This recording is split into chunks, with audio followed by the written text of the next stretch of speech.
तो हेलो प्यारे साथियों, एक बार फिर से आपका स्वागत है जॉब डिटेक्टर में। आज है 14 सितंबर और जितने करंट अफेयर इसके बनते हैं सब डिस्कस करेंगे। तो चलिए बढ़ते हैं हमारा पहला क्वेश्चन की ओर। पूरा लास्ट तक वीडियो देखिएगा, आपके वाले जितने एग्जाम है आने वाले सब में आपको ये काम देने वाला है। देखिए पहला क्वेश्चन है कि किस राज्य के समुद्र तटों में ब्लू फ्लैग प्रमाण दिया गया। सीबीएसई वाला ध्यान दीजिएगा। Which state beaches have been given blue flag certification. काफ़ी इंपॉर्टेंट क्वेश्चन है, ध्यान दीजिएगा। इसका आंसर क्या होगा, तो देखिए इसका आंसर होगा आपका ऑप्शन नंबर ए, तमिलनाडु और पुडुचेरी में। ठीक है, आइए इससे रिलेटेड कुछ और भी बातें जान लेते हैं जो आपको काफ़ी अहम है। आपके एनुअल एग्जाम में इससे रिलेटेड क्वेश्चन पूछा जा सकता है। ध्यान दीजिएगा, भारत में तमिलनाडु और पुडुचेरी के दो नए समुद्र तटों को ब्लू फ्लैग प्रमाण दिया गया, जो कि एक अंतर्राष्ट्रीय को इसके स्तरीय टैग है। ये दोस्तों याद रखिएगा, ये अंतर्राष्ट्रीय यानी इंटरनेशनल टैग है जिसको दिया गया तमिलनाडु और पुडुचेरी के दो नए समुद्र तटों को। याद रखिएगा, इस साल यह प्रमाण पत्र तमिलनाडु के कोल्लम और पुडुचेरी में ईडन समुद्र तट को दिया गया। ये भी आपसे पूछ सकता है तमिलनाडु को कौन से जगह को दिया गया, तो याद रखिएगा कोल्लम और पुडुचेरी के ईडन समुद्र तट को। जी हाँ, इसके बाद अब देश में कुल ब्लू फ्लैग प्रमाण समुद्र तटों की संख्या टोटल 10 हो गई है। पहले कितनी थी, 8 थी, अभी कितनी हो गई है, 10। ये भी काफ़ी इंपॉर्टेंट है, याद रखिएगा। आइए बात करते हैं, यहाँ बात करते हैं तमिलनाडु। तो तमिलनाडु के वर्तमान गवर्नर कौन है, तो आर.एन. रवि। और तमिलनाडु की राजधानी का नाम क्या है, तो याद रखिएगा चेन्नई। तमिलनाडु के वर्तमान मुख्यमंत्री कौन है, तो M.K. स्टैलिन। ये काफ़ी इंपॉर्टेंट है तमिलनाडु के रिलेटेड। आई होप आपको समझ में आ गया होगा। प्लीज़ वीडियो को लाइक कर दीजिएगा, शेयर कर दीजिएगा और चैनल को पहली बार आ रहे हो तो चैनल को सब्सक्राइब कर दीजिएगा। देखिए अगला क्वेश्चन है कि किस राज्य में हिमालयन फिल्म फेस्टिवल 2021 का पहला संस्करण शुरू हुआ है। काफ़ी इंपॉर्टेंट क्वेश्चन है, ध्यान रखिएगा। तो दोस्तों, और यहाँ पे एक इम्पॉर्टेंट बात, हमेशा डेली एक अपने बारे में 5 मिनट निकाल के अपने बारे में सोचो कि आखिर आपको लाइफ में क्या करना। देख लीजिएगा, आप अपने जो भी गोल सेट किए हो उसके आगे एक कदम और आप बढ़ा सकते हो। ये काफ़ी इंपॉर्टेंट चीज़ है, अपने लाइफ में ज़रूर अप्लाई कीजिएगा। आइए इसके बारे में जान लेते हैं। देखिए ध्यान दीजिएगा, जो भी इंग्लिश से है, और इसका PDF आपको नीचे टेलीग्राम में मिल जाएगा। कुछ ही दिन एक या आध घंटे बाद दोस्तों आपको यहाँ पे एक लिंक मिल जाएगा टेलीग्राम का, उसमें आप ज्वाइन हो सकते हो। तो उससे आपको दोनों का ही मिल जाएगा PDF, इंग्लिश में भी और हिंदी में भी। तो ज्वाइन जरूर कीजिएगा। देखिए in which state is first edition of Himalayan film festival 2021 started. ध्यान दीजिएगा। तो देखिए इसका आंसर क्या होगा, इसका आपका देखिए आपको पता ही है, इंपॉर्टेंट है। बताइए, option number A Himachal Pradesh, option number B Gujarat, option number C Ladakh, option number D इनमें से कोई नहीं। थोड़ा दिमाग लगाइए, आप इसका आंसर दे सकते हो। देख लीजिए ज़्यादातर हिमालय कहाँ पे है, लद्दाख में। तो इसका आंसर क्या हो जाएगा, ऑप्शन नंबर सी। फर्स्ट बार है जो किसी चीज़ का मेज़बानी कर रहा है कौन, तो लद्दाख। ध्यान रखिएगा, इसका ऑप्शन नंबर सी होगा। काफ़ी इंपॉर्टेंट क्वेश्चन, आने वाले टाइम में ये क्वेश्चन आपसे पूछा जा सकता है। देखिए इससे महत्वपूर्ण बातें, देखिए लेह के लद्दाख में हिमालयन फिल्म फेस्टिवल 2021 का पहला संस्करण शुरू हुआ। याद रखिएगा, ये पहला संस्करण ही है जो कि स्टार्ट हुआ है कहाँ पे, तो लद्दाख में, जो कि 24 और 28 सितंबर को शुरू किया गया। याद रखिएगा इसका 24 डेट क्या है, 24 से 28 तारीख तक ये चलने वाला है। कहाँ पे, लद्दाख में। आइए अब बात करते हैं, यह फिल्म समारोह लद्दाख के फिल्म समारोह निदेशालय, सूचना एवं प्रसार मंत्रालय के सहयोग से आयोजित किया गया है। याद रखिएगा, यह 5 दिवसीय फिल्म महोत्सव भारत की आज़ादी के 75वें साल पूरे होने के उपलक्ष्य में आज़ादी का अमृत महोत्सव के जश्न का एक हिस्सा भी है। याद रखिएगा, ये भी आपसे पूछ सकता है। अगले बात करते हैं अगले क्वेश्चन की ओर। क्वेश्चन नंबर 3, ध्यान दीजिएगा कि किस राज्य के 6 गांव में एक चाय पार्क की स्थापना की गई है। In which state tea park was established in 6 गांव। ठीक है, ये इंपॉर्टेंट क्वेश्चन है, तो ध्यान दीजिएगा। इसका ऑप्शन देखिए, आप ऑप्शन से आंसर आप मार सकते हो। देखिए ऑप्शन नंबर ए आपका राजस्थान, ऑप्शन नंबर बी है Gujarat, option number C Assam, option D इसमें से कोई नहीं। तो बताइए, तो इसका आंसर क्या होगा, तो ध्यान दीजिएगा, इसका आंसर आपका हो जाएगा।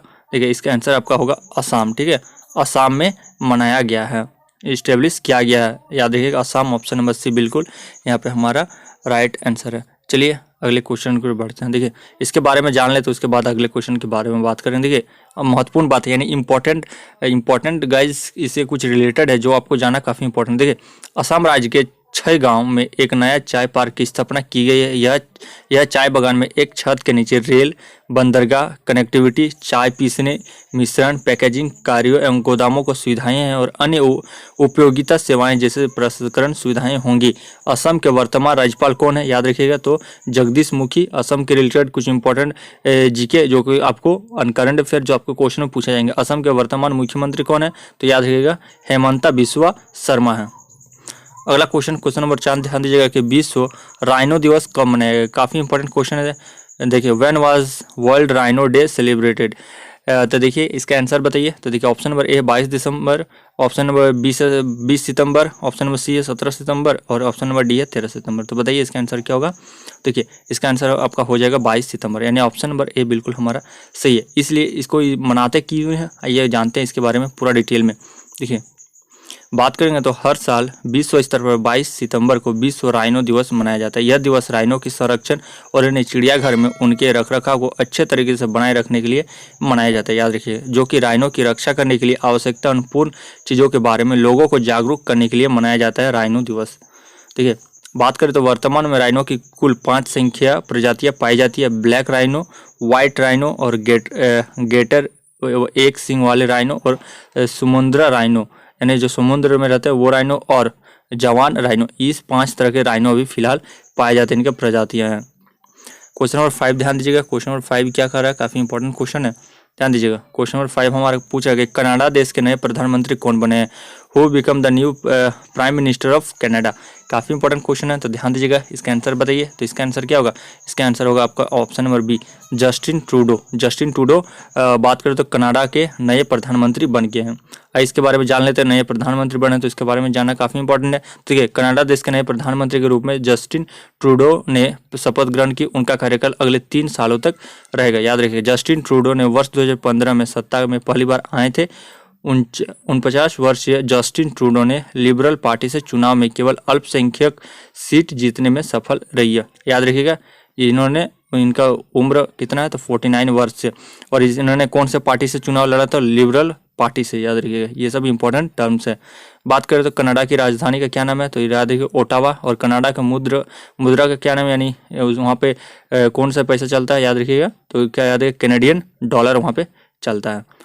अगले बात करते हैं क्वेश्चन नंबर 6 की ओर। देखिए तालिबान सरकार ने अफगानिस्तान में किसे अपना नया राजदूत नियुक्त किया है। काफ़ी इंपॉर्टेंट क्वेश्चन है, तो ध्यान दीजिएगा। इसका आंसर होगा who has been appointed by the Taliban government as its new ambassador to Afghanistan. ठीक है, तो ध्यान दीजिएगा। इसका आंसर क्या होगा, ठीक है, इसका आंसर आपका हो जाएगा आपका देखिए सोहेल शाहीन को। याद रखिए option number B, Suhail Shaheen को यहाँ पे अपॉइंटमेंट किया गया है। तालिबान ने अफगानिस्तान में अपना नया राजदूत यानी एम्बेसडर को बनाया है। किसको, तो सोहेल शाहीन को। याद रखिए, बिल्कुल ही करंट है और इसके रिलेटेड आपको कुछ बातें जो कि जानना काफ़ी जरूरी है। देखिए तालिबान ने संयुक्त राष्ट्र महासचिव एंटोनियो गुतारेश को खत लिखकर अपने प्रवक्ता सोहेल शाहीन को संयुक्त राष्ट्र में अफगानिस्तान का नया राजदूत नामित किया है, जो कि यूएन महासभा के उच्च स्तरीय क्षेत्र में सत्र में अफगानिस्तान देश की तरफ से प्रतिनिधित्व मंडल में हिस्सा लेंगे। ठीक है, तालिबान ने 15 अगस्त को अफगानिस्तान की राजधानी काबुल पर अपना नियंत्रित किया था। ये काफ़ी इंपॉर्टेंट क्वेश्चन बन सकता है, कब इन्होंने अपना पूरा कब्जा जमाया था, तो याद रखिएगा 15 अगस्त को। याद रखिए अफगानिस्तान का यहाँ पे नाम आया था, अफगानिस्तान के राजधानी का क्या नाम है, तो याद रखिए काबुल। और अफगानिस्तान की मुद्रा क्या है, तो याद रखिए अफगानी। याद रखिएगा, ये 2 काफ़ी इंपॉर्टेंट आपसे पूछा जा सकता है। अगले बात करते हैं क्वेश्चन नंबर 7। ठीक है, बांग्लादेश ने भारत को कितने मीट्रिक टन हिल्सा मछली निर्यात करने की घोषणा की है। काफ़ी इंपॉर्टेंट क्वेश्चन है, तो ध्यान रखिएगा। इसका आंसर आपका क्या होगा, इसका आंसर होगा 2080 मीट्रिक टन। 2080 याद रखिएगा, 2080 MT यानी मैट्रिक टन देने की वादा किया। किसने, तो बांग्लादेश ने भारत को कौन सा मछली, तो याद रखिएगा हिल्सा मछली। आइए इससे रिलेटेड कुछ और महत्वपूर्ण बातें जानते हैं कि देखिए बांग्लादेश ने भारत को 2080 मीट्रिक टन हिल्सा मछली निर्यात करने की घोषणा की है, जिससे पश्चिम बंगाल के मछली प्रेमियों के लिए बहुत ही खुशी का माहौल, क्योंकि दोस्तों फेस्टिवल का मौसम आ रहा है, इसीलिए ये कॉन्ट्रैक्ट किया गया है। बात करें तो देखिए, तो बांग्लादेश सरकार ने दुर्गा पूजा शुरू होने से पहले भारत को 20% से अधिक हिल्सा मछली देने की घोषणा कर दी गई है। अगली बात करते हैं हमारा क्वेश्चन नंबर 8। क्वेश्चन नंबर 8 क्या देखिए, भारत में ब्रांड का ब्रांड एम्बेसडर किसे नियुक्त किया गया है? Who has been appointment as the brand ambassador of brand in India. देखिए काफ़ी इंपॉर्टेंट क्वेश्चन है, तो ध्यान रखिए इसका आंसर क्या होगा। तो इसका आंसर हो जाएगा आपका दिशा पटानी को। याद रखिएगा दिशा पटानी को इन्होंने अपना ब्रांड एम्बेसडर चुना है। बात करते हैं इसे कुछ इंपॉर्टेंट महत्वपूर्ण बातें को। देखिए तो मोबाइल एक्सेसरीज ब्रांड एम्ब्रेन ने बॉलीवुड अभिनेत्री दिशा पटानी को भारत में अपना ब्रांड एम्बेसडर बनाया। एसोसिएशन का उद्देश्य है कि मिलेनियर्स के बीच ब्रांड के नेटवर्क को मजबूत करना। एम्ब्रेन ने पोर्टफोलियो में पावर बैंक, ऑडियो एक्सेसरीज और वायरलेस शामिल है। ठीक है, इससे पहले एम्ब्रेन कंपनी के pro brand ambassador Ravindra Jadeja थे। ये भी आपसे पूछा जा सकता है। अगला क्वेश्चन को बढ़ता है हमारा सेकंड लास्ट क्वेश्चन नंबर 9 कि किसे राष्ट्रीय फ्लोरेंस नाइटिंगेल पुरस्कार 2020 से सम्मानित किया गया? Who has been awarded the national Florence. देखिए क्या है, तो नाइटिंगेल प्राइज 2020 किसे मिला था? तो याद रखिएगा इसका आंसर क्या होगा। देखिए ऑप्शन जान लेते हैं कि VR दुपिया या ऑप्शन नंबर बी है SK सिद्धे। और बात करते हैं नीचे दो ऑप्शन है SV सरस्वती और ऑप्शन डी है इनमें से कोई नहीं। तो ध्यान दीजिएगा इसका आंसर क्या होगा। इसका आंसर हो जाएगा आपका SV सरस्वती को यहाँ पे दिया गया है। आइए से रिलेटेड कुछ इंपॉर्टेंट बातें जान लेते हैं जो कि काफ़ी इंपॉर्टेंट देखिएगा। राष्ट्रीय फ्लोरेंस नाइटिंगेल पुरस्कार 2020 में सैन्य नर्सिंग सेवा के उप महानिदेशक ब्रिगेडियर SV सरस्वती को सम्मानित किया गया। काफ़ी इंपॉर्टेंट है, ध्यान रखिएगा। राष्ट्रीय फ्लोरेंस नाइटिंगेल पुरस्कार में केवल नर्सों को दिए जाने वाला एक सर्वोच्च राष्ट्रीय सम्मान है। याद रखिए ये सबसे सर्वोच्च सम्मान है किसको? तो नर्स को दिया जाने के लिए, जिसे राष्ट्रपति रामनाथ कोविंद ने आभासी समारोह के तहत प्रदान किया गया था। आगे बात करें तो ब्रिगेडियर सरस्वती आंध्र प्रदेश के चिंतूरू जिलों से है। याद रखिएगा उन्हें 28 दिसंबर 1983 को MNS में शामिल किया गया था। काफ़ी इंपॉर्टेंट ये है, याद रखिएगा। हमारे बढ़ते हैं लास्ट क्वेश्चन की ओर। देखिए लास्ट क्वेश्चन हमारा क्या है कि भारतीय वायुसेना के अध्यक्ष पद पर किसे नियुक्त किया गया है?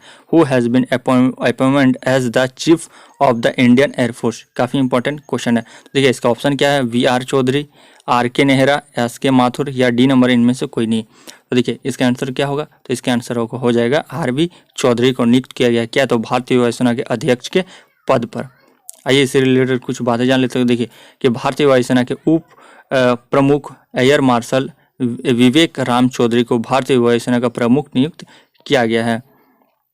आगे बात करें तो इससे रिलेटेड, तो देखिए विवेक राम चौधरी वर्तमान में भारतीय वायुसेना के प्रमुख air chief marshal RKS Bhadauria की जगह लेंगे। याद रखिए ये इंपॉर्टेंट है, किसके जगह लेंगे? तो RK भदौरिया की जगह लेंगे, जो कि 30 सितंबर 2021 को सेवानिवृत्त होंगे। विवेक राम चौधरी परम विशिष्ट सेवा पदक हैं, अति विशिष्ट सेवा पदक और वायुसेना पदक से प्राप्त करता है। इनको इतने सारे अवार्ड मिल चुके हैं, याद रखिए काफ़ी इंपॉर्टेंट है। आई होप आज के करंट अफेयर आपको अच्छे लगे होंगे।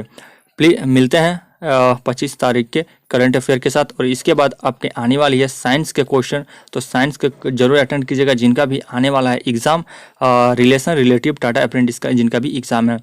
मिलते हैं नेक्स्ट वीडियो के साथ, तब तक जय हिंद दोस्तों।